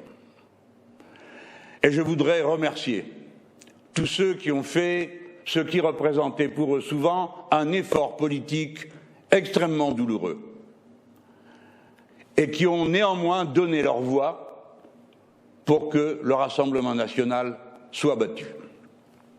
Pour finir, je voudrais rappeler à tous les commentateurs et partager avec les nôtres la joie du magnifique résultat obtenu à la réunion dans l'océan Indien par Huguette Bello, femme hors du commun, exceptionnel leader politique, qui a pris la majorité avec une large coalition que nous avions formée avec elle dès le premier tour, avec les députés insoumis réunionnais, et qui, au deuxième tour, a su, de la manière la plus ouverte et la plus loyale qui soit, tendre la main aux communistes et aux socialistes qui se sont joints à elle pour obtenir la victoire finale. Je suis certain qu'à La Réunion commence, après 10 années de gouvernement de droite de cette région, une ère nouvelle. Et je forme le vœu qu'il en aille de même en Guyane, avec Gabriel Serville. Ainsi, 2 régions seraient prises et changeraient par ceux-là même qui ont été parmi les plus insultés de cette campagne du premier tour. Et ce sera, une fois de plus, insoumis, notre contribution à l'histoire de la République, de la France et à notre adhésion la plus profonde, la plus chaleureuse, à ceux qui ont fait l'esprit, ceux qui ont fait l'identité profonde, la République, les Lumières, l'humanisme. Le problème d'Emmanuel Macron, c'est pas qu'il est un pantin, c'est qu'il est un bon élève. C'est quelqu'un qui a de toute sa vie essayé d'être le meilleur et de donner à celui en face de lui exactement ce qu'il voulait entendre. D'où cette façon d'être et de ne pas être, hein, de manipuler de manière permanente l'opinion, de dire tout et son contraire, puisqu'il s'en fout. En fonction de qui il a en face de lui, il dira ce que la personne en face veut entendre. Et c'est formidable. Et alors après, vous avez Nathalie qui dit « Oh, il y a une belle énergie qui sort de ce jeune président, on l'adore, je l'ai vu, ah, franchement, je vote Macron, hein, je l'adore !» Je sais pas si vous avez vu cette vidéo, j'imite Nathalie, donc c'est une femme d'un certain âge, fan de Macron, qu'il avait vu lors de sa première déambulation dans un petit village français. Donc elle est au premier rang, elle est en extase après devant au micro de France Info pour expliquer que et vraiment elle a l'air illuminée, quoi. Il y a un côté sectaire dans ce qui dégage de Macron, puisqu'il peut gouritiser un peu. On l'avait vu quand il était à moitié bourré et qu'il disait il était ivre de la foule, en fait. Donc il n'est pas, c'est un pantin dans le sens où il a jamais été anti-système, c'est-à-dire qu'il jamais s'est posé la question de pourquoi c'était lui le meilleur élève. Parce qu'il obéit à toutes les règles. Voilà, donc il obéit à toutes les règles. Donc il est évidemment phénoménale. Sacralisation du libéralisme. Mais bien sûr, pour tous ceux qui édictent les règles, de la Les BCE en passant par la Commission européenne ou Madame Merkel, voit arriver ce jeune garçon en disant mais alors là il est génial lui, on n'a même pas besoin de faire semblant quoi. C'est fantastique, c'est vrai. Il est vraiment génial. Hein. Et voilà. Donc oui, donc il est génial. Donc c'est même pas qu'il est utilisé, c'est-à-dire qu'il est il est fait pour ça. Quand Attali le choisit dans sa commission Attali sous Sarkozy pour faire ce plan de réforme, déjà c'est l'idée. Alors ces mecs-là passent leur temps autour de table à penser à l'avenir, tu vois, en disant alors comment on pourrait faire un futur de merde pour tous nos concitoyens. Bah alors ce qu'on va faire, c'est alors et ils sont payés ils mangent bien, tu vois. Puis après ils se tapent dans le dos. Toi tu seras président, toi t'es bien con comme il faut. Toi, tu seras... Monsieur le Premier ministre, imaginez une seule seconde l'Élysée sans eau. Imaginez une seule seconde le personnel du président de la République se relayer rue du Faubourg Saint-Honoré avec des packs d'eau sur les épaules, recueillir de l'eau dans des fontaines, apporter le linge à la laverie. Imaginez une seule seconde Emmanuel et Brigitte Macron boire de l'eau avec des matières fécales ou du chlordécone. Imaginez une seule seconde vos enfants manquer 1 mois et demi de cours par an car il n'y a plus d'eau à l'école. Imaginez une seule seconde vous lever à 3 heures du matin pour espérer recueillir un filet d'eau au robinet. Imaginez une seule seconde la plus grande pandémie du siècle dans un territoire où il n'y a pas d'eau pour se laver les mains. Monsieur le Premier ministre, délocalisez l'Élysée au Gosier, à Saint-François, à Goyave ou aux Abîmes pour voir. Voilà à quoi ressemble le quotidien insupportable de nos compatriotes en Guadeloupe. Des familles reçoivent des factures d'eau de 5 000 € tout en subissant des coupures d'eau incessantes qui leur pourrissent la vie. Certaines d'entre elles vivent sans eau depuis 6 années. Des familles se ruinent, investissent jusqu'à 8 000 € sans aucune aide pour s'acheter une citerne et recueillir de l'eau de pluie pour vivre. Mais vous, pas un mot sur les ravages de la Générale des eaux de Veolia qui a laissé les canalisations à l'abandon. Pas un mot sur les millions de lots détournés sur le dos des usagers. Pas un mot en faveur d'une gestion publique de l'eau dont la population a tant besoin. 400 000 Français et Françaises sont en détresse. Faut-il que le malheur des Guadeloupéens et de tant d'autres de nos compatriotes arrive jusqu'à vous pour vous en soucier? Il est de la responsabilité de l'État de garantir le droit humain à l'eau et à l'assainissement. En Guadeloupe, une catastrophe sanitaire et écologique est en cours. Nous n'avons plus le temps, alors sortez l'argent. Monsieur le Premier ministre, la Guadeloupe se meurt. Quand allez-vous rendre aux Guadeloupéens leur dignité? Merci Madame la députée. La parole est à Monsieur Jean-Baptiste Djebari, ministre délégué auprès de la ministre de la Transition écologique. Merci Monsieur le Président, Mesdames et Messieurs les députés. Madame la députée Panot, je tiens d'abord à excuser Sébastien Lecornu qui, ne pouvant être présent, m'a chargé de vous répondre. Vous me faites part de la situation de l'eau en Guadeloupe, situation que vous avez étudiée de près dans le cadre de la commission d'enquête que vous présidez. Je salue l'énergie que vous y mettez, mais je tiens à préciser que le gouvernement n'a pas attendu pour agir et ne souscrit pas évidemment à la manière dont vous présentez les choses. Sur le plan des faits, le quart de la population, soit environ 100 000 habitants, subissent des coupures d'eau de manière régulière et cette situation est évidemment inadmissible. Mais cet enjeu est bien trop essentiel pour les usagers de l'eau de la Guadeloupe pour se contenter de renvoyer démagogiquement les responsabilités à l'État ou à une entreprise privée. Vous n'êtes pas sans savoir, Madame la députée, que l'eau potable et l'assainissement sont des compétences décentralisées depuis le XIXe siècle. Vous n'êtes pas sans savoir, Madame la députée, que l'État, ses opérateurs et ses banques investissent 100 millions d'euros par an en soutien aux collectivités ultramarines sur le sujet. Que l'État a apporté 90 millions d'euros de subventions à la seule Guadeloupe entre 2014 et 2020 et que mettre plus de moyens ne serait pas forcément plus efficace dans la mesure où ces crédits sont déjà très largement sous-consommés par les collectivités. Pour autant, nous ne sommes pas restés là, Madame la députée. Nous avons poursuivi le plan DOM de 2016 qui vise à améliorer les capacités d'ingénierie technique et financière des collectivités. En 2020, en pleine crise sanitaire, l'État a réquisitionné les opérateurs d'eau en Guadeloupe en se substituant aux collectivités. Cela a permis, l'État a investi 6 millions d'euros pour réparer plus de 4000 fuites et économiser, ce faisant, près de 20 000 mètres cubes d'eau par jour. Le gouvernement, par la voix de mon collègue Sébastien Lecornu, a très investi sur le sujet, a soutenu le projet de loi rénovant la gouvernance du service public d'eau et d'assainissement, la loi du 29 avril 2021, portée d'ailleurs par la députée Justine Bénin et le sénateur Dominique Théophile. Cette loi règle la difficulté ancienne et majeure de la gouvernance dans l'eau. Je regrette, Madame la députée, que votre groupe ne l'ait pas votée. Merci, Monsieur le ministre. Madame Madame Panot, vous avez la parole pour quelques secondes. Monsieur le ministre, nous savons maintenant que notre pays ne sait plus organiser une élection. Aujourd'hui, vous nous expliquez qu'on ne peut pas distribuer de l'eau à 400 000 personnes. Vous vous moquez de nous. Et je crois qu'il faut mettre 2 milliards sur la table. La dignité humaine n'a pas de prix. Merci, Madame la Présidente. Nous voilà au terme de débats parlementaires d'un texte que vous avez jugé et présenté comme important, à tel point que vous avez considéré pertinent d'en faire la présentation le 9 décembre, en référence à la grande loi du 9 décembre 1905. Avec le recul, la comparaison ne vous est pas flatteuse. Entre ce grand texte de 1905, qui continue à être un texte d'émancipation dont nous nous réclamons, et la succession d'articles dont nous avons débattu, il n'y a pas de comparaison sérieuse. Car, disons-le clairement, ce texte est-il utile d'abord dans la lutte contre les attentats islamistes? Non, vous l'avez dit. Ceux qui nous écoutent doivent bien comprendre que d'aucune manière, ce dont nous avons débattu pendant 15 jours aura la moindre utilité pour empêcher que certains de nos concitoyens soient frappés par des attentats de fanatiques religieux. Vous l'avez vous-même reconnu d'ailleurs, c'est le Premier ministre et les services de renseignement qui l'ont dit à l'occasion des auditions.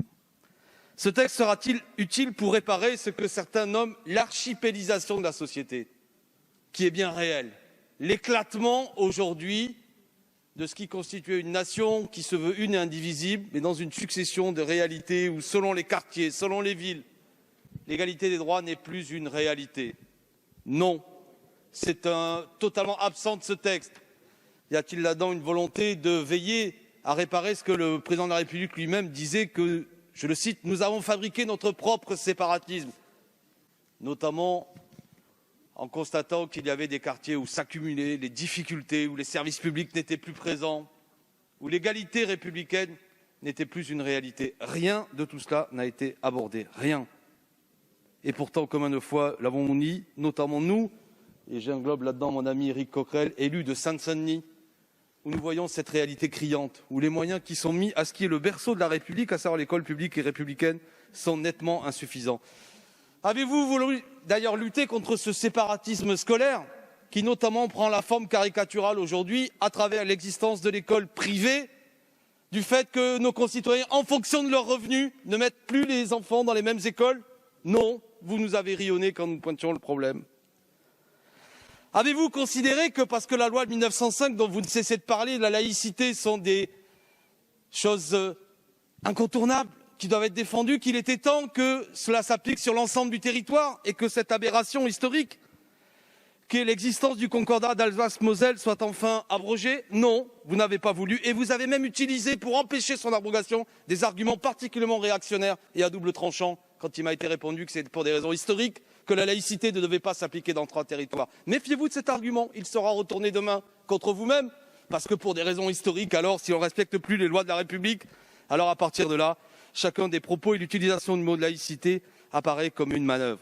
Nous continuerons à porter cet argument. Il est temps d'abroger le concordat d'Alsace-Moselle qui coûte chaque année près de 60 millions d'euros et qui est de toute manière une injustice vis-à-vis des cultes et vis-à-vis de nos concitoyens qui ne croient pas et qui n'ont pas à financer l'exercice d'un culte. Bref, il s'agit finalement d'un ensemble de tracasseries, de suspicions, de décisions, de possibilités par des décisions administratives de dissolution, alors que nous défendons des décisions judiciaires lorsque c'est nécessaire, mais pas administratives. Vous fabriquez l'ère du soupçon. Des cultes auraient besoin de se justifier dans leur mode d'organisation, alors que ça n'est pas le cas. J'insiste là-dessus, vous ne m'avez pas convaincu, monsieur le rapporteur. Ça n'est pas le cas vis-à-vis des autres cultes. Nous n'avons pas à nous mêler de la manière dont s'organisent les cultes à partir du moment où ils respectent la loi. Nous n'avons pas à juger que certains cultes seraient soi-disant désorganisés et que cette désorganisation serait l'explication du fanatisme terroriste. Le pire, c'est, comme je l'ai dit, ce n'est pas le texte, c'est le contexte que cela a créé, alors même de façon caricaturale à ce que certains de mes collègues des Républicains en sont allés jusqu'à reprocher qu'à l'occasion de mariages, certains de nos concitoyens dansent des danses qui ne sont pas issues de notre histoire et de notre identité, avons-nous dit, et que ces danses choquaient nos concitoyens, et qu'il fallait donc les interdire. Ne me dites pas que ce n'est pas vrai, ça a été dit. Cela a été dit. Ici, dans le temple de la République, certains ont voulu interdire la manière de danser pour certains de nos concitoyens. Voilà comment ce texte a rendu, comment dirais-je, totalement déraisonnables, certains d'entre nous. Il est temps de terminer. C'est Jean Jaurès qui aura le dernier mot. La République doit être laïque et sociale. Mais elle sera laïque parce que sociale. Vous n'êtes pas social depuis 2017 et vous n'êtes pas laïque à travers ce texte. Bonjour Alexis, merci d'être avec nous à nouveau en ce lundi pour décrypter ce second tour des élections régionales et départementales. Quelles leçons pour ce deuxième tour selon vous ? Bien déjà l'abstention qui reste à un niveau historique pour ce deuxième tour, à peu près pareil que le premier tour. C'est un peu un léger sursaut, mais rien comparé aux appels au vote de toute la semaine, à la fois des appareils de partis, mais aussi du gouvernement essayant de booster un peu ces élections régionales. Donc clairement, les Français qui boudent les urnes, qui refusent de voter, soit parce que l'offre politique ne leur ressemble pas, soit parce qu'ils n'ont pas non plus compris l'enjeu de ce scrutin local. C'est assez drôle d'ailleurs de voir que dans notre pays, finalement, nous avons un taux d'abstention aussi élevé et tant d'élus, plus de 700 000 élus, 520 000 élus locaux.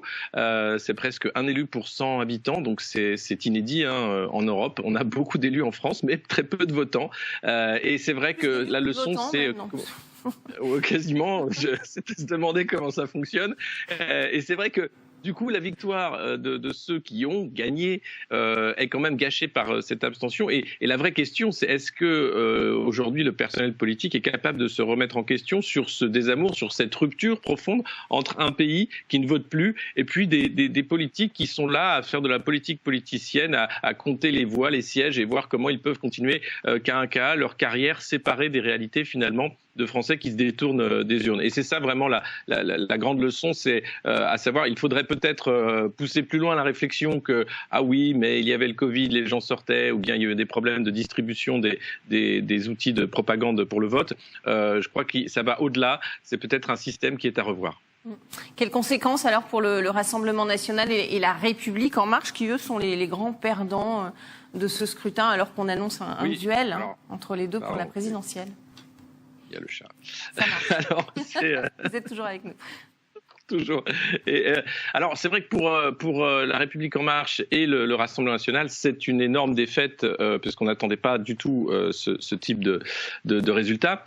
Alors, à La République En Marche, peut-être un peu plus. Le président Emmanuel Macron avait tenté de minimiser déjà lors du premier tour, faisant comme s'il n'y avait pas eu d'élection. Il fait la même chose aujourd'hui, puisqu'il a dit qu'il n'y aurait pas vraiment de remaniement ministériel, ni de leçon nationale de ce scrutin local. Et aujourd'hui, on va retrouver Emmanuel Macron dans le Nord avec Xavier Bertrand pour inaugurer une usine chinoise de batteries. Donc c'est certes des emplois, mais tout de même, comment les deux vont se comporter, c'est à voir. Et puis il reçoit ensuite des patrons internationaux à Versailles pour le sommet Choose France, où il est question bien sûr d'investissement dans notre pays.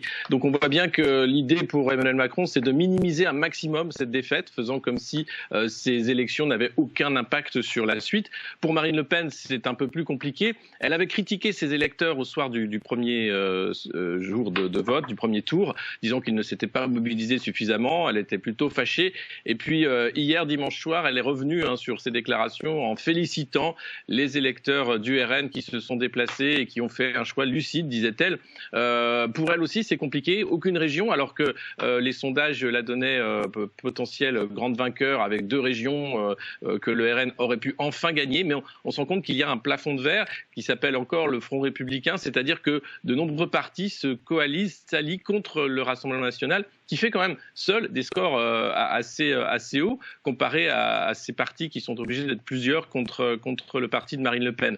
Mais on voit bien que suite à la défaite notamment de Thierry Mariani en PACA qui était attendue, il va y avoir sans doute des réflexions stratégiques au sein de l'appareil du Rassemblement national, notamment comment rassembler davantage d'électeurs, comment aussi préparer une présidentielle avec des élections intermédiaires qui ne sont pas vraiment en faveur du Rassemblement national. PACA, Alexis, à droite, il y a donc 3 candidatures à venir où Xavier Bertrand est-il la seule alternative ? Alors Xavier Bertrand, c'est celui qui est parti le plus tôt, qui a annoncé très tôt qu'il serait candidat à l'élection présidentielle. Et donc pour lui, cette victoire, elle est d'autant plus importante parce qu'elle lui permet de continuer d'expliquer aussi, en disant qu'il ne s'est jamais caché, que donc s'il quitte ses fonctions à la région, il avait prévu en amont et ça lui a permis tout de même de gagner et de gagner contre le Rassemblement national, qui était un de ses objectifs. Mais il y a aussi d'autres grands gagnants, notamment Laurent Wauquiez en Auvergne, qui a fait un score plus haut que Xavier Bertrand et qui a d'ailleurs mis le Rassemblement national plus bas, qui reste encore très discret, Laurent Wauquiez, mais qui pourrait dans les semaines qui viennent commencer aussi à être plus vocal sur ses ambitions pour 2022. Et évidemment, Valérie Pécresse, qui conserve la région Île-de-France et qui là aussi pourrait être une candidate pour les Républicains, sachant qu'elle a voulu avoir un discours rassembleur également, en expliquant qu'elle était aussi capable de se lancer dans une élection présidentielle. Reste à savoir comment départager les ténors de la droite, puisque la plupart ne sont pas vraiment pour une primaire, même si la primaire est dans les statuts du parti Les Républicains. Donc reste à voir comment tout cela se ferait. Aujourd'hui, c'est Xavier Bertrand qui se rêve en candidat idéal, même si lui a fait une scission avec les Républicains il y a déjà quelques années, qui pourrait handicaper sa candidature compte tenu des autres candidats qui, eux, restent ancrés au sein de leur parti historique. Et pour Emmanuel Macron, évidemment, est-ce qu'il faut envisager un changement de stratégie selon vous ? Alors, pour Emmanuel Macron, je crois que sa stratégie, depuis le début, c'est le déni. C'est-à-dire faire comme si le pays n'existait pas, faire comme si les élections intermédiaires n'existaient pas, et donc continuer dans une histoire qu'il écrit lui-même, un tempo qu'il veut donner lui-même, le maître des horloges qui a eu bien du mal avec la crise sanitaire, mais aussi avec la crise des Gilets jaunes, et qui continue comme si de rien n'était. La preuve aujourd'hui avec cette visite à Douai, ensuite la rencontre à Versailles avec les patrons internationaux pour continuer de faire ce qu'il fait, c'est-à-dire vendre à la découpe le pays et puis continuer de dire qu'il est le seul rempart au Rassemblement national. Ça paraît très faible en réalité. Il y a deux stratégies, à la fois comment la République en marche va gérer la suite. On sent bien qu'il y a quelques tensions au sein du mouvement, avec notamment la tête de Stanislas Guerini qui serait mise à prix, puisque la gestion est assez calamiteuse. Donc un changement, l'idée aussi d'une dissolution de la République en marche qui changerait de nom ou qui s'intégrerait dans une plateforme plus large, une maison commune avec les partis du centre, UDI, Modem et d'autres, pour permettre une nouvelle plateforme à Emmanuel Macron. Mais pour lui, le cap est clair, continuer sa déambulation dans le pays, cette mise en scène du président, et puis le discours du 14 juillet qu'il espère refondateur, avec peut-être maintenant, on entend l'idée de réunir le Parlement en assemblée à Versailles, sans doute pour annoncer les réformes de fin du quinquennat ou la suite des opérations, avec en tête bien sûr garder toutes les chances d'une possible réélection en 2022, même si aujourd'hui on voit bien que son parti ne s'est pas ancré ni lors des municipales ni lors des régionales et reste un parti parisien assez déconnecté finalement du pays. Oui, malgré la présence de ministres sur les listes, ils sont tous, je le rappelle, arrivés derniers, 7% au niveau national, donc pour la République en marche. Merci beaucoup Alexis Poulain pour ce décryptage après cette élection régionale et les élections départementales. On n'a pas parlé des communistes qui ont perdu le Val-de-Marne, c'est la grande surprise, on y reviendra. Merci beaucoup en tout cas pour votre intervention.